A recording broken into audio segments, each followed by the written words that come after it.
అంటే ఇప్పుడు మనుషులు చక్కగా, అందంగా ఉమ్. ఉన్నా కూడా దిష్టి తాకిద్దా అమ్మా? దీనికి ఇంకో చిన్న ఎగ్జాంపుల్ చెప్తాను. ఇప్పుడు చాలా మంది పెళ్ళిళ్ళు చేసుకుంటారు. అవును. కొంతమంది అంటే పెళ్ళి అంటే ఆ, పెళ్లి చేసుకోవాలి కాబట్టి చేసుకుంటున్నాం అన్నట్టు చేసుకుంటారు. కొంతమంది అందరికీ షో చేయడం కోసం చేసుకుంటారు. ఉమ్, కొంతమంది మాత్రమే శ్రద్ధగా ఉమ్, వివాహ వ్యవస్థ పట్ల ఉన్న గౌరవం కొద్దీ వివాహం చేసుకుంటారు. ఉమ్, అది చాలా పవిత్రమైన కార్యక్రమం వివాహం అనేటువంటిది. ఉమ్, మంగళ స్నానాలు చేయించి ఉమ్. శుచిగా ఉపవాసం ఉంచి వివాహం చేస్తారు. ఓకే. వివాహం తంతు పూర్తయిన తర్వాతే వాళ్ళకి జ్యూసో పాలో ఇస్తారు, ఓ స్వీట్ పెడతారు. ఉమ్, ఎనర్జీ లెవెల్స్ డౌన్ అయ్యి ఉంటారు కదా, అందుకని. ఉమ్, ఉమ్, అంత పవిత్రమైనటువంటి కార్యక్రమం వివాహం అనేది. ఉమ్, ఈ పెళ్లిళ్ళు చేసుకునే వాళ్ళు అందరూ అందంగా ఉంటారు కదా, ఉమ్, కానీ ఆ పెళ్లి చేసుకునే టైంకి పెళ్లి కొడుకుగా పెళ్లి కూతురుగా వాళ్ళు అలంకరించుకొని ఆ పెళ్లి కుమారుడు పెళ్లి కుమార్తె గెటప్లో ఉమ్, వాళ్ళు ఒక కొత్త రకమైన ఆకర్షణని కలిగి ఉంటారు. ఉమ్, ఆ ఆకర్షణకి అందరూ ఆ పెళ్లి కూతురు బాగానే ఉందా, ఆ అందంగా ఉంది, ఈడేంటి కాల్చిపారేసిన బీడీలాగా బక్కగా ఉన్నాడు, నల్లగా ఉన్నాడు, ఉమ్. అయినా పర్వాలేదులేండి, తా వలచిందే రంబ అని ఆ అమ్మాయికి నచ్చి ఉంటాడు. ఇలా రకరకాల మాటలు మాట్లాడుకుంటారు అవును. ఆ పెళ్లికి వచ్చిన అమ్మలక్కలు. ఉమ్, పని బట్ట ఉండదు. వచ్చారా, తిన్నారా, గిఫ్ట్ ఇచ్చారా, వెళ్ళారా, సంతోషంగా దీవించారా అనేది ఉండదు. వాళ్ళకి కాలక్షేపం ఉండాలి కదా, మాటలు ఇలాంటి ఎక్కువ. మాటలు. వాళ్ళు ఎటువంటి దృష్టితో ఎవరిని చూసినా చూడకపోయినా పెళ్లి కొడుకు పెళ్లి కూతుర్ని చూడాలి, ఖచ్చితంగా. వాళ్ళని ఆశీర్వదించాలి, వీళ్ళు తెచ్చిన చెప్పో తట్టో గిఫ్ట్ వాళ్ళకి ఇవ్వాలి. ఉమ్, సో మళ్ళీ వీడియోలు ఫోటోలు ఇలా పక్కన నుంచొని ఇలా పోజులు ఇచ్చి దిగుతారు కదా. అవును. మరి అప్పుడైనా వీళ్ళ మొహాలు వాళ్ళు చూస్తారు కదా. అవును. చూసి వాళ్ళకి స్పెషల్గా కనపడేది ఎవరు పెళ్లిలో? పెళ్లి కొడుకు పెళ్లి కూతురు. అంచేత వాళ్ళకి దిష్టి తగలకుండా ఉండడానికి దిష్టి చుక్క పెడతారు, కాటుగా ఉమ్, బొగ్గన చుక్క పెడతారు. ఉమ్. అంటే దిష్టి కాటు చుక్క తాపిద్దే దిష్టి తాకకుండా? అది తరతరాలుగా వస్తున్న ఆచారము. దాని వెనకాల ఒక విశ్వాసము. నల్లటి రంగు అంటే ఆకర్షిస్తుంది. ఉమ్, ఆకర్షణ శక్తి నలుపుకి ఎక్కువ. ఉమ్, అన్ని వర్ణాల్లోకి ఉమ్, నలుపు, ఎరుపు ఉమ్. ఇవి వీటికి ఆకర్షణ శక్తి ఎక్కువగా ఉంటుంది. నల్ల దారం కూడా కట్టుకుంటారు కాలికి, చేతికి. అది వేరు, అది ఇప్పుడు కడుతున్నారు, ఉమ్, పూర్వం అలాంటివి ఏం లేవు. ఓకే. పెళ్లికి బొగ్గన నల్లటి చుక్క పెట్టడానికి కారణము ఉమ్, వాళ్ళకి దిష్టి తగలకుండా ఉండడానికి. ఓకే. ఇది కాకుండా వాళ్ళకంటే ఎక్కువ అందంగా తయారై పెళ్ళిళ్ళకి వచ్చే అమ్మలక్కలు అయ్యలు ఉంటారు బోల్డ్ మంది. అవును. బోల్డ్ అన్ని నగలు, సూట్లు, గీట్లు, రకరకాల డ్రెస్సులు వేసుకొని వస్తారు.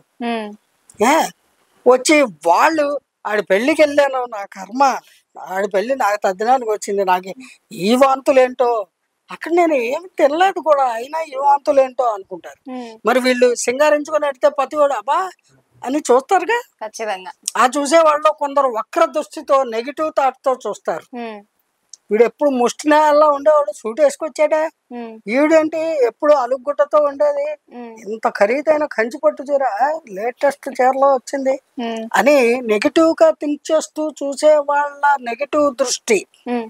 అదే నరదృష్టి. అంటే పాజిటివ్ గా చెప్పే వాళ్ళకి కూడా దిష్టి తాకిద్దామా? అంటే ఒక అబ్బాయి వెళ్తున్నప్పుడు గానీ, ఒక అమ్మాయి వెళ్తున్నప్పుడు గానీ, అబ్బా వీళ్ళు నా హస్బెండ్ అయితే బాగుండే, వీళ్ళు నా లవర్ అయితే బాగుండే, ఈయన ఈయన నాతోనుంటే బాగుండే, ఈ అమ్మాయి నాతోనుంటే బాగుండే అని పాజిటివ్ గా థింక్ చేసిన వాళ్ళకి కూడా తగిలిద్దేమో కదా దిష్టి?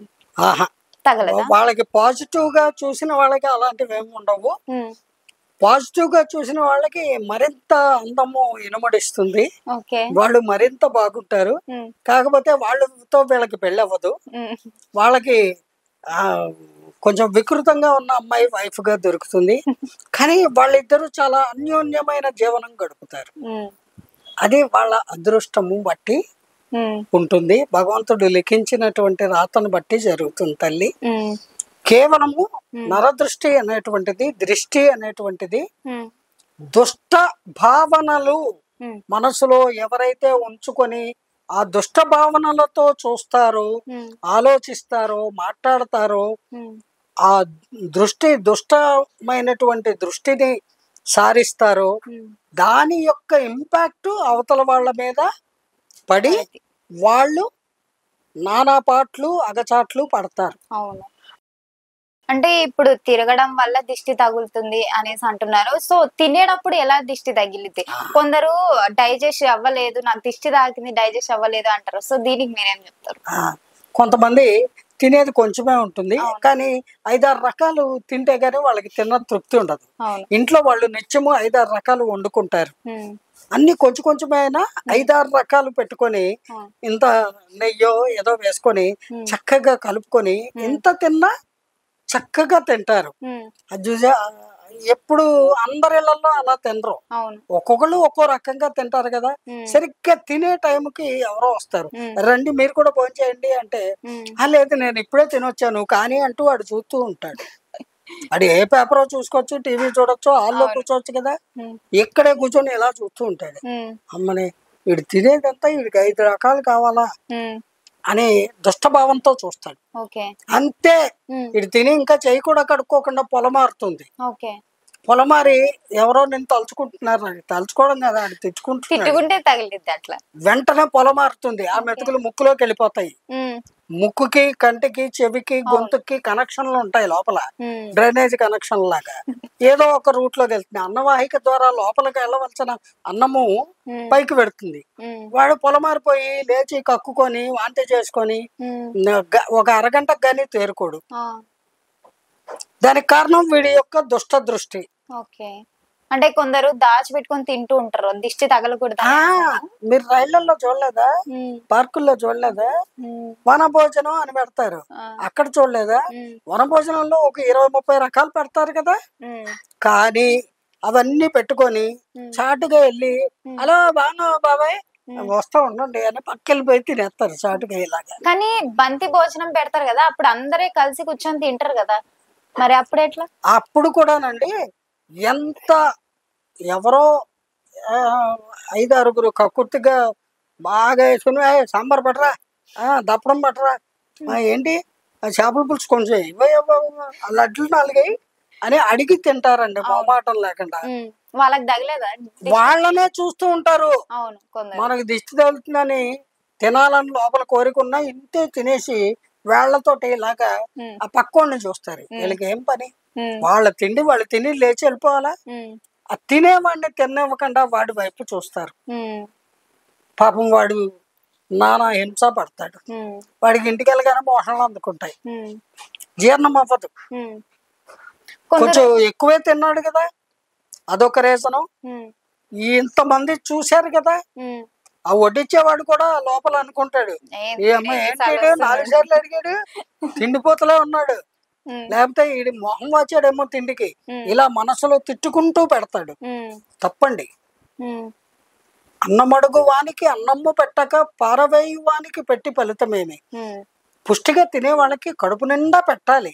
మనం పిలిచాం కదా భోజనాలకి, పెట్టాలి. అలాగ బ్యాడ్ ఇంటెన్షన్ తో ఆలోచించకూడదు, చూడకూడదు. వాళ్ళకి దిష్టి తగులుతుంది, వీడికి కుప్పలు మిగిలిపోతుంది, చెత్త కుప్పలో పారేస్తాడు. పోనీ పేదవాళ్ళకి పంచుతాడా మిగిలింది? లేదు, చెత్త కుండీలో పారేస్తాడు. అలాంటి మనుషులు కూడా ఉన్నారు సమాజంలో. అందుకని ఈ దృష్టి అనేటువంటిది రకరకాలుగా ఉంటుందండి. ఇంతేకాదు, ఎవరికైనా గాలి ధూళి సోకినప్పుడు, ఎవరైనా తాంత్రిక పూజలు అవి చేసి వీళ్ళకి చెడు జరగాలి అనే తలంపుతోటి చేసినప్పుడు వీళ్ళ ముందు ఇంటి వెనకాల కాల్చిన బట్టలు పడేయడము, లేదా ఎముకలు పూజ చేసిన ఎముకలు పడేయడము, లేదా తల వెంట్రుకలు పడేయడము, లేదా కత్తిరించిన జంతు మాంసం ముక్కలు పడేయడము, గుమ్మంలో ఎర్ర రంగు నీళ్లు చల్లడము, లేదా రకరకాలవి ఇంటి చుట్టూతా చల్లడము, లేదా నడిచి వెళ్లే దారిలో వీడిటే నడుస్తాడు కదా వీడికి తగలాలి అని ఆ దారిలో వేయడము, ఇలాంటి చెడ్డ పనులు కొంతమంది చేస్తారు. అది కూడా వీళ్ళకి తగులుతుందండి. కొందరు గాలి సోకింది అంటారు కదా, ఇదే. అవన్నీ ఏ పాపం ఇప్పుడు నాకు మీరు చేతబడి చేసి నేను ఆ రూట్ లో వెళ్తానని వేశారు అనుకుందాం, ఉమ్, కానీ ఇంకెవరో నడుస్తారు అవును అమాయకులు పాపం, అవును వాళ్ళకు కూడా ఇది తగిలి తగులుతుంది. ఉమ్, అంటే నువ్వు నా పేరు చెప్పి సంకల్పం చెప్పి చేసినా వాడికి ఎందుకు తగులుతుంది? అక్కడ నెగిటివ్ ఎనర్జీ ఉంది, ఉమ్, అది ఎవడు తొక్కినా వాడికి వెనకాల పోతుంది. ఉమ్, అది వాడి దురదృష్టం, వాడి కర్మ. ఉమ్, అందుకని ఇలాంటి నీచమైన పనులకి పాల్పడే వాళ్ళకి చెప్పేది ఏమిటి అంటే, మీరు ఇటువంటి దుర్మార్గ పనులు చేయకండి. ఉమ్, అంతగా మీకు చేసి చావాలని అనిపిస్తే ఎక్కడో శ్మశానాల్లో కూర్చొని చేసుకోండి, ఉమ్. లేదా మనుషులకి నదీ తీరాల్లో పోయి చేసుకోండి. జనావాసాల మధ్యన ఇటువంటి దుష్ట పనులు చెయ్యకండి దయచేసి. అమాయకులైన ప్రజలు వాళ్ళ ఆరోగ్యాల్ని ప్రాణాలని కోల్పోయే ఆస్కారం ఉంటుంది. అందువల్ల మానవతా దృష్టితో మీరు ఇటువంటి దుర్మార్గపు పనుల జోలికి వెళ్ళకండి. సమాజంలో సంఘజీవుల మధ్యన సఖ్యత ఉండాలి, కానీ ఇటువంటి దుష్ట ఆలోచనలు దుష్ట దృష్టి ఉండకూడదు. దాని నుంచి మీరు సాధించేది ఏమీ లేదు. ఒక నాశనాన్న మీరు కోరుకోవాల్సింది ఆలోచించండి.